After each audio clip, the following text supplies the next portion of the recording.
Entropy Outdoors. Hunting, fishing, and loving every day. Join me today while I put out a trail cam, put out some bait, and set up my deer blind. It's gonna be good. Alright, so here I am. As I'm walking in on the trail, checking for other people's footprints. Also checking for deer tracks too. And it's in around this part of the trail as I walk in that I often see a grouse sitting in the same tree or even the same spot on the ground. I do apologize about the heavy breathing. It's the camera, it's obviously strapped to my forehead, and the result there is it picks up a lot of sound. Hopefully sometime in the future I can have a better one that has a bit of sound elimination. But for now, that's what I've got. Alright, so on my back right now I've got a... what is it? It's a... oh gosh, I can't remember the name. It's a hub blind. So often there's a grouse that sits up in one of these trees or sits on the ground up here. So hang on, I'm talking to myself still. I'm just walking into my spot now. Kind of expect to see the deer, but we're 1 week and 6 hours away from shotgun opener.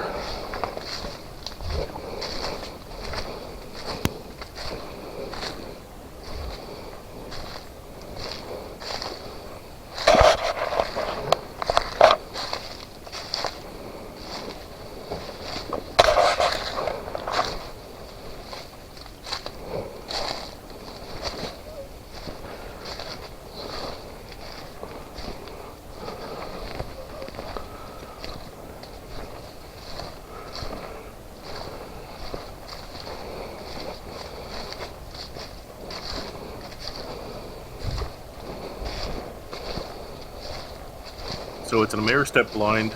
I've got 3 peanut butter jars full of bait. Also got a brush saw, which is like a folding camp saw for brush. And so my intention today is to go in, get some feed down, put my camera back up, and set up the hub blind with my fancy blue chair there. So that blue chair, it's blue. And they say that blue is one of the few colors that show up as almost like neon to deer in their kind of vision. And we do have fresh trout. So as I walk into this spot here, it's a bit of a clearing I'm coming into. I always want to walk in kind of slowly, check for tracks, scan the area, stop.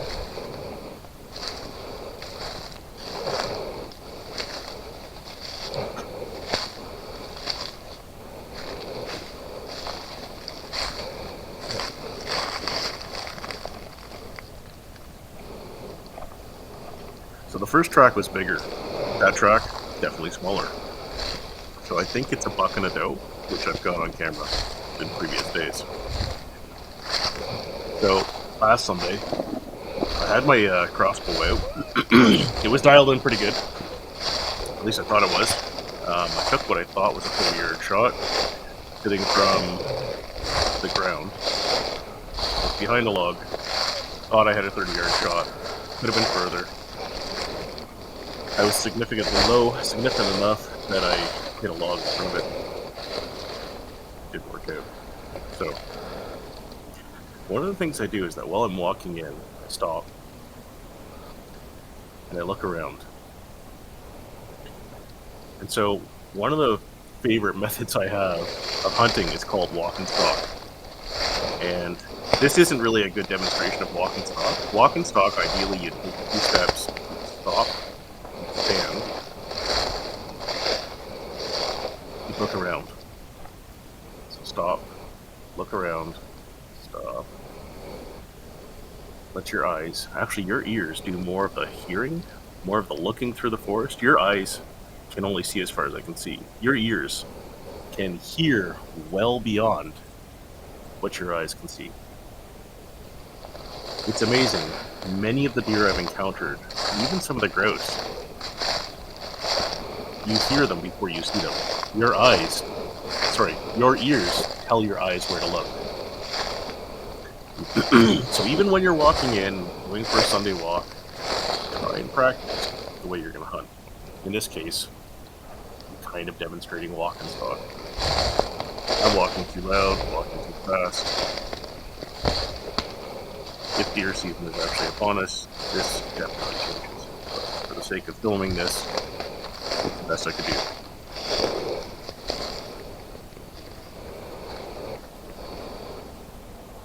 This is a really good spot to stop. And there's a bit of a wet spot in front of me here, and the deer cross it.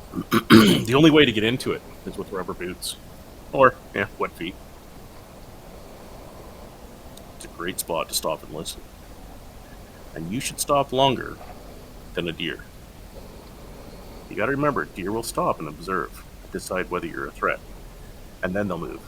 You need to stop longer than the deer stops, and let that deer make the first move. You'll hear it. Your eyes will know where to look. Sorry, your ears will tell your eyes where to look. And that's your chance. But obviously, I don't have a crossbow. Season's not open for shotguns, so I'm just going in to set stuff up.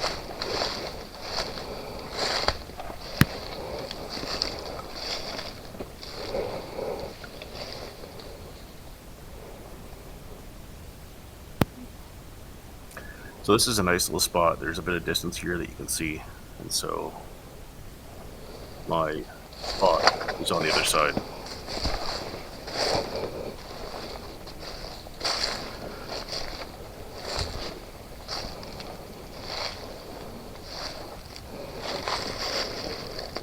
Again, there's more tracks right here. Excellent. It was roughly right about here. Last week I was walking in to put a bit more corn down, and a buck whistled at me. Not whistle like whistle, but the nose blow whistle. Did it 3 times. First 2 were close, third one was a bit further. So these deer, they're going to do their best to get downwind of you. So scent control is of the utmost importance. However, I honestly don't do a lot of diligence in looking after scent control. It's one of those things where I know I can't do a great job at it, and the only thing I not do is wash my hunting clothes if I can avoid it. Okay, so now I'm into roughly the spot. Again, stopping, looking.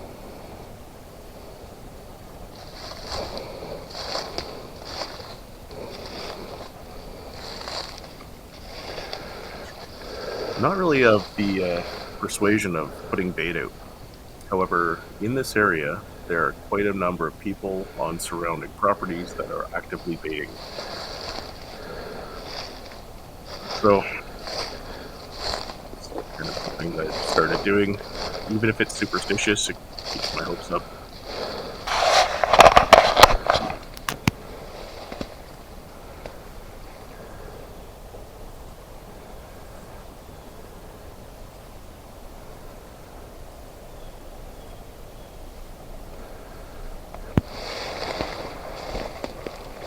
So right now I'm just kind of debating on where I'm going to set up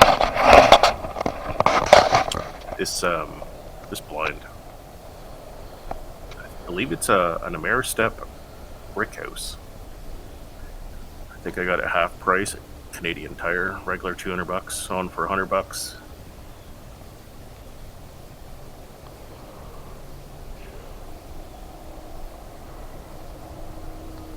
I have a couple of hoop, and I'll use those hoop blinds for other locations.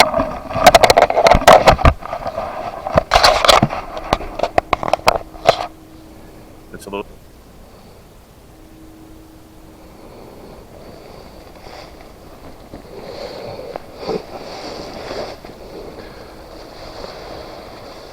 those hoop blinds, about $50 a piece. And they're okay for rifle or shotgun, but definitely not bow. And so it's at this location that I'd like the opportunity to get back out with my bow once I dial it in and have a little more practice.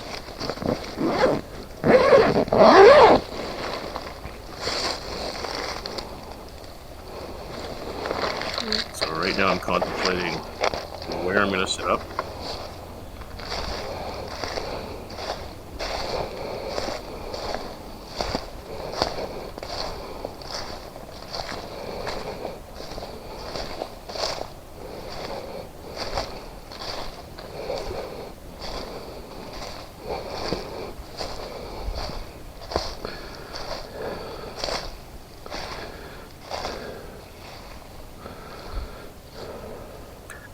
It's also important to take into consideration your predominant wind direction.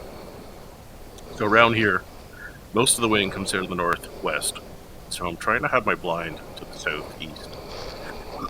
However, you need to be cognizant of the fact that deer are often on other parts of the forest, other parts of the property.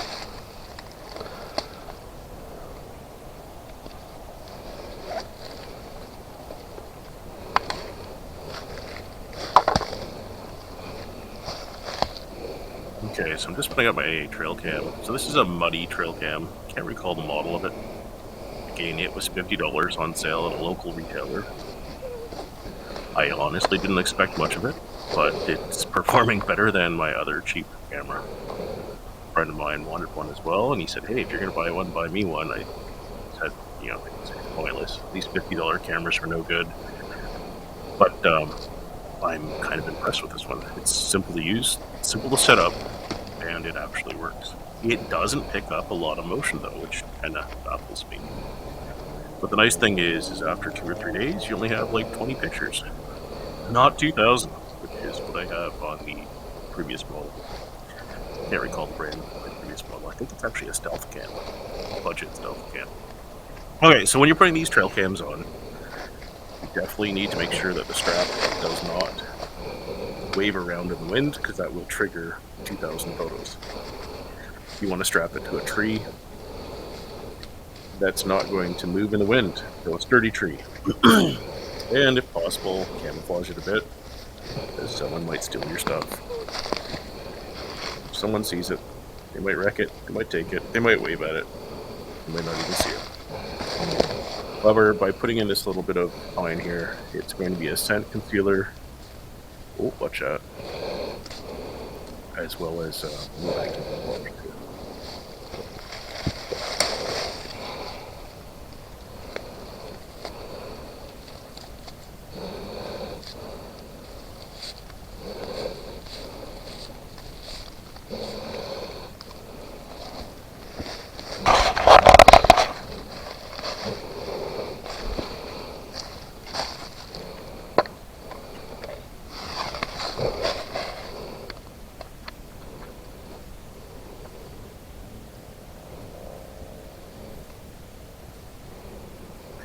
So I've got this set up just to take one picture, not any video. It will do video. So it takes one picture with a 10-second lockout. There you go. Here's the click. Yeah, $50 camera. It actually makes a click.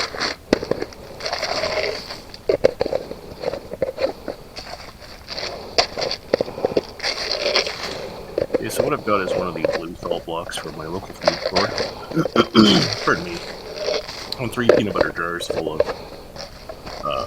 feed. So this is whole corn with some molasses. This salt. Again, it's bought at my local feed store.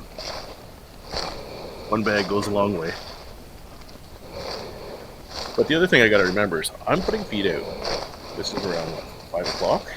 So you can actually habituate your deer to come in after light. I think it might be ideal to put your food or your feed out first thing in the morning so that the deer come during daylight hours. Or have a timer on a dispenser. It could actually be messing up the hunt by teaching the deer to come in after dark.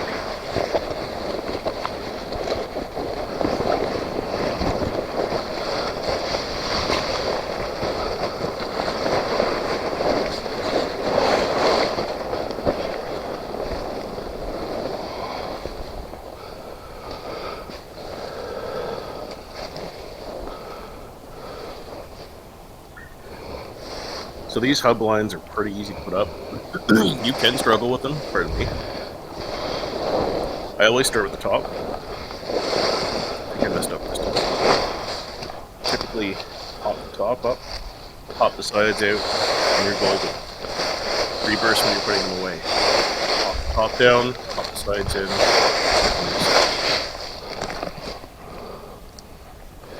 I always like to clear the ground away first. You gotta remember, while you're sitting in there, and the back of a lifetime, or even the door of a lifetime comes back to have the whole tag. This tree is a little loose here. Definitely check your surroundings. You don't want a tree falling on your blind. So I clear the leaves around. There's been situations where I can't get a good shot off.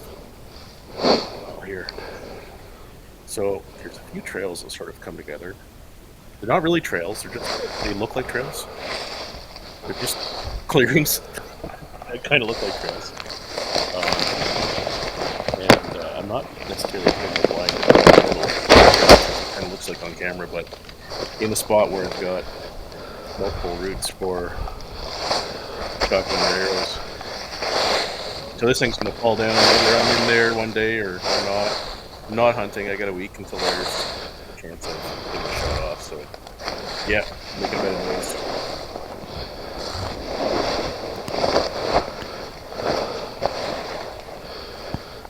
So as I was saying, clear the ground off. That's it. That way, when you're moving around, getting on your knees, you have to get a proper shot off. You're not baking these leaves. Also, I like to clear a bit of the ground around the blind out. Sometimes you just can't get the shot off that you want from in the blind. If you can step out that back door and around your blind, stand up, lean on the blind if you have to, you can definitely get a better shot. So having a bit of land down the blind, clear of space into the blind is definitely advantageous.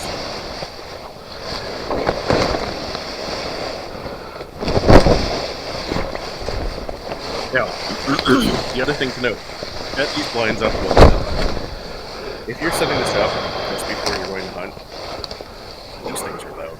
You know, you're setting up a 5x5x5 structure, popping these hubs out. It's definitely a bit of a ruckus.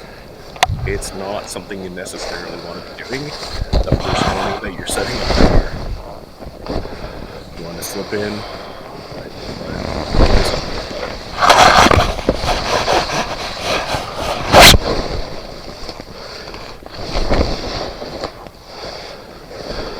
So when I put this blind away, all the windows were open. It's got a shoot-through mesh. Large windows have a shooting port in them. I typically don't like to have anything in the windows. But I am going to be leaving this blind for a week. Probably not using it until opening day. So I'm going to put the flaps up, keep the weather out, keep the debris out.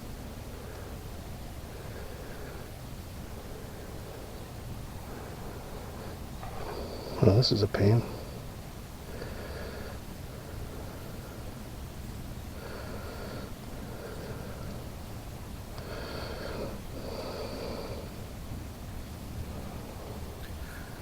So these blinds will take a beating if you don't tend to them every few days or every couple of days. They'll get blown and torn up by the wind. If you've got them securely tied down, definitely use the ropes and tie them and stuff. Because the ground stakes alone don't hold them in place. You'll come back in a few days or next week, and it'll be gone. It'll be blown off into the distance. So tie it down, stake it down, and if you're expecting any snow, you need to come in, you need to brush it off. The top will collapse. It is a hub blind after all. A bit of weight on top and a little bit of wind, these things will pop down, collapse on themselves. So this one is big enough to have a crossbow in and discharge. My little spring loop blinds, they're not big enough. This is a little piece of land very close to where I am, and I might end up using it into December. The shotgun isn't working out too well. So typically, I don't hunt this forest. However, thinking about giving it a try this year.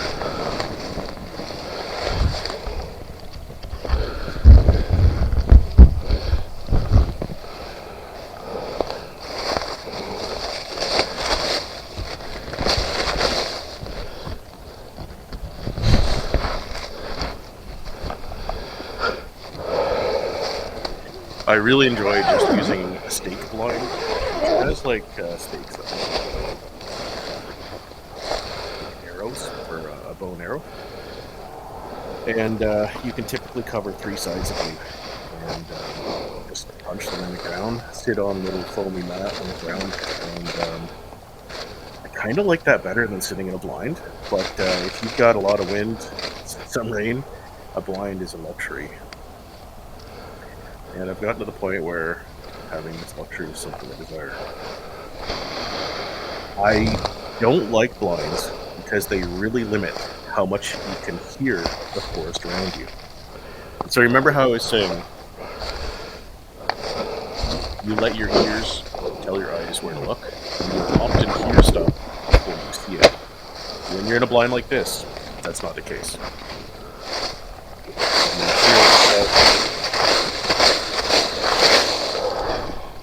Material itself, and the fact that you're in an enclosed building, you really can't hear nearly as much as you could when sitting in the open.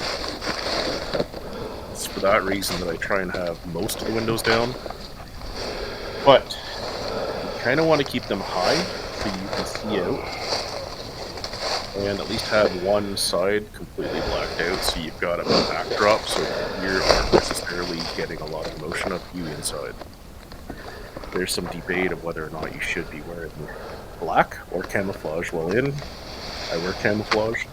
And of course, during gun season, you need to wear hunter's orange while you're inside, I believe. At least that's my interpretation. If I'm wrong, please throw it in the comments down below. So where I am, it's recommended you have hunter orange on the top, so that it can be seen by 360 degrees. I do not believe that's recommended at this time. However, if it's changed, again, please throw in the comments below.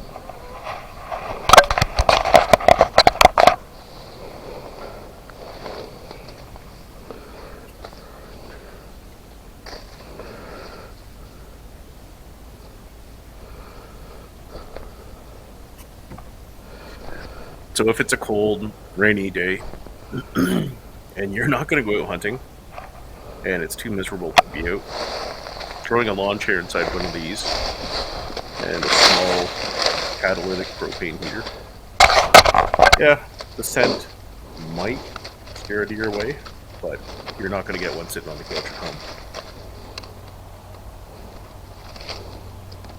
You're not going to see one sitting in your vehicle wondering if you should go out. Perhaps if you need it, some creature comforts might be the way to go.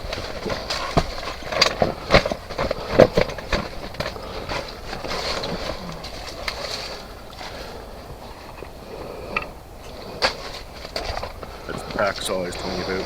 Camp saw. Bolts in half. Works great. I'm happy with this spot for the most part. It's going to be okay for shotgun. I rotated it a bit, just turn it counterclockwise, maybe 1.5 feet, it'd be perfect for archery.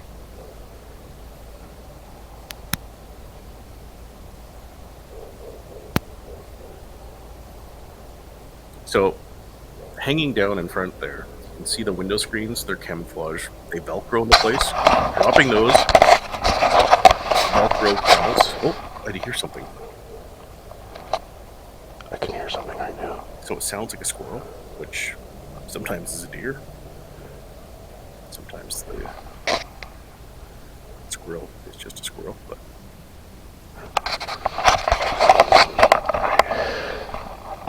so I'm gonna go around and put up all these I'm happy with this.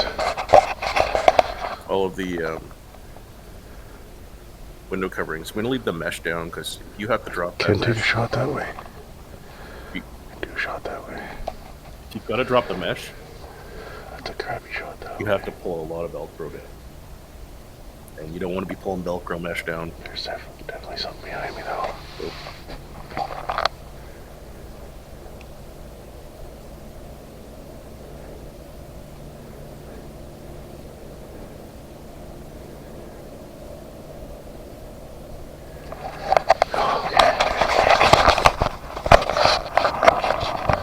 Deer's coming.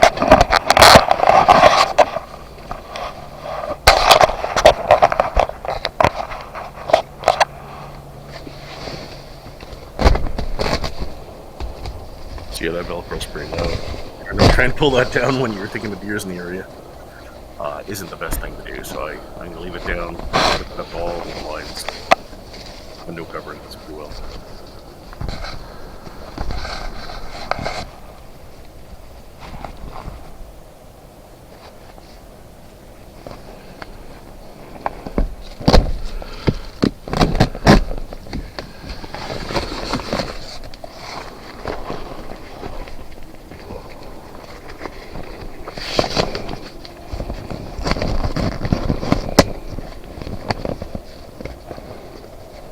So I do them all up.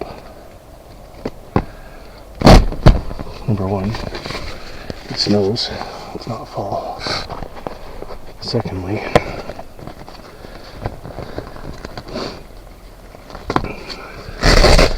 if it's raining and I come in,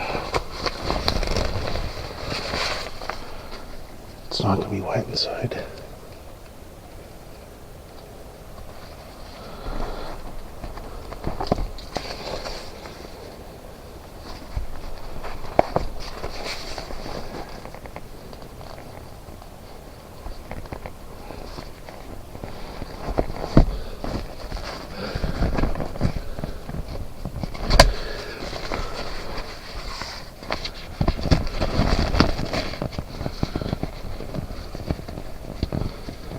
Alright, well, I'm going to get the rest of these blinds up for window coverings in this thing. Do me a favor, hit that like button, subscribe if you can, and I hope to update you with some trail cam photos and even some pictures of my harvest. We'll see how it goes this year. Last year, definitely went into overtime, into muzzleloader season. I do have to do that. That was a good hunt. It's really dark in here. Probably getting kind of blind too. Yeah. Alright, I'm going to shut this video down. This is reality. Yeah. Have yourself a great day. For further updates and adventures, please hit that subscribe button. Until next time, be well, stay safe.